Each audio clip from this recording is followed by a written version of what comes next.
সবজির মধ্যে গরমকালীন সবজি খেতে তেমন ভালো না লাগলেও এটা কিন্তু আপনার দেহকে সুস্থ রাখতে সাহায্য করবে।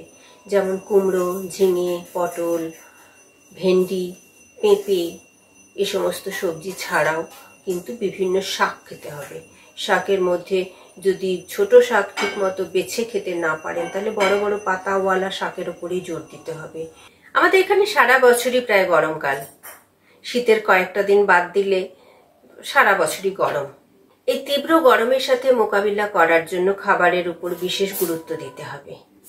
গরমকালে যেমন দেহ থেকে জল ও ইলেকট্রোলাইটসের অভাব ঘটে, তার ফলে হতে পারে সানস্ট্রোক, সর্দি গর্মি, পেটের প্রবলেম, স্কিনের প্রবলেম, বিভিন্ন ধরনের ইনফেকশন এগুলো যেমন বেড়ে যায়, তেমনি হজম সংক্রান্ত গোলমালও কিন্তু অত্যন্ত বেড়ে যায়।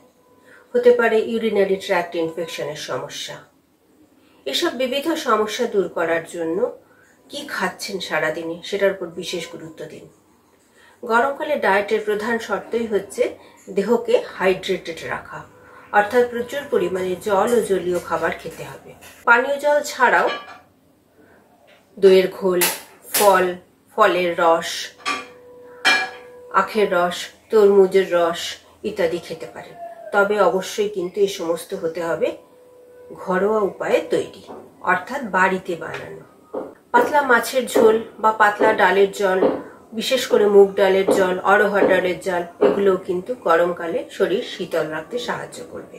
গরমকালের দ্বিতীয় প্রয়োজনীয় খাবার হচ্ছে বিভিন্ন ধরনের ভিটামিনস, মিনারেলস এবং অ্যান্টিঅক্সিডেন্ট সমৃদ্ধ ফল।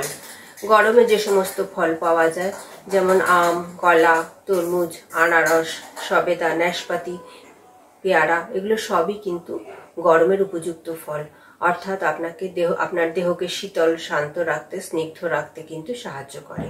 পাকা পেঁপে সারা বছরই পাওয়া যায়, এটা কিন্তু অবশ্যই খাবেন। পাকা পেঁপেতে প্রচুর পরিমাণে ক্যারোটিনয়েডস থাকে যা বিভিন্ন রোগ প্রতিরোধে সাহায্য করে। বিশেষ করে গরমকালের সর্দি গর্মি, ইনফ্লুয়েঞ্জা, কনস্টিপেশন, পেটের সমস্যা ইত্যাদি দূর করতে সাহায্য করে। ইউরিনারি ট্র্যাক্টের সমস্যা থাকলে লেবু জাতীয় ফল ও টক জাতীয় ফলের উপর গুরুত্ব দেবে। বিভিন্ন ধরনের বেরি জাতীয় ফলও কিন্তু আপনার দেহের রোগ প্রতিরোধ ক্ষমতাকে বাড়াবে। সবজির মধ্যে গরমকালীন সবজি খেতে তেমন ভালো না লাগলেও এটা কিন্তু আপনার দেহকে সুস্থ রাখতে সাহায্য করবে। যেমন কুমড়ো, ঝিঙে, পটল, ভেন্ডি, পেঁপে এ সমস্ত সবজি ছাড়াও কিন্তু বিভিন্ন শাক খেতে হবে। শাকের মধ্যে যদি ছোট শাক ঠিক মতো বেছে খেতে না পারেন তাহলে বড় বড় পাতাওয়ালা শাকের উপরেই জোর দিতে হবে। লাউ, কুমড়ো, কলমি শাক ইত্যাদি শাকের উপরে জোর দিতে পারেন। প্রতিদিন তাহলে ডায়েটে কিন্তু প্রোটিনের যোগানটা ঠিক রাখতে হবে।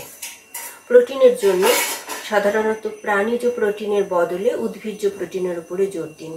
বিভিন্ন ধরনের ডাল, কিন্তু সেই ডাল রান্না হতে হবে পাতলা, সহজপাচ্য হিসেবে।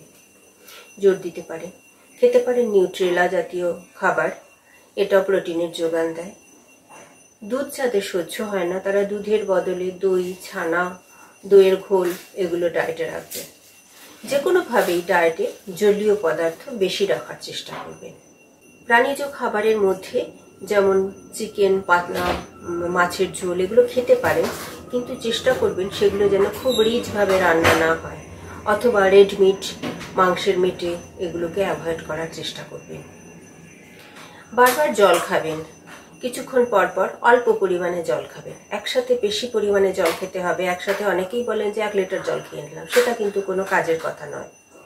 আপনাকে চেষ্টা করতে হবে এক সিপ করে কিছুক্ষণ 10 মিনিট 15 মিনিট পর পর জল খেতে, এতে শরীরে হাইড্রেশন ঠিক থাকে।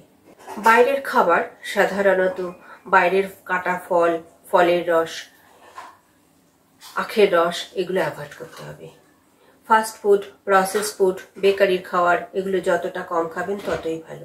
অনেকেই গরম লাগছে বলে খুব ঠান্ডা খাবার বা পানীয়ের দিকে ঝোঁকেন, যেমন আইসক্রিম, কোল্ড ড্রিঙ্কস বা ফলের রস বা প্রিজার্ভড কোনো খাবার বা পানীয় এগুলো কিন্তু অ্যাভয়েড করুন, এতে ভালো থাকবেন। চা, কফি কিন্তু অতিরিক্ত পরিমাণে খাওয়া যাবে না। এটা যদিও একটু তরল খাবার, কিন্তু খুব বেশি পরিমাণে খাওয়া যাবে না। দিনে 4-5 কাপ গ্রিন টি খেতে পারেন, তাতে অসুবিধা নেই। কফি যতটা সম্ভব কম খাবেন। চেষ্টা করুন সাধারণ খাবার দাবারের উপরে জোর দিতে এবং জলীয় খাবার বেশি রাখতে। দেহে যেন ভিটামিনস মিনারেলসের অভাব না হয়, এগুলো খেয়াল রাখুন। দেখবেন গরমকালে আপনাকে বিশেষ কাবু করতে পারবে না বিভিন্ন ধরনের সংক্রমণ বা বিভিন্ন অসুখ বিসুখ। আপনি ভালো থাকবেন, সুস্থ থাকবেন। দরকার হলে আমার সাথে যোগাযোগ করবেন।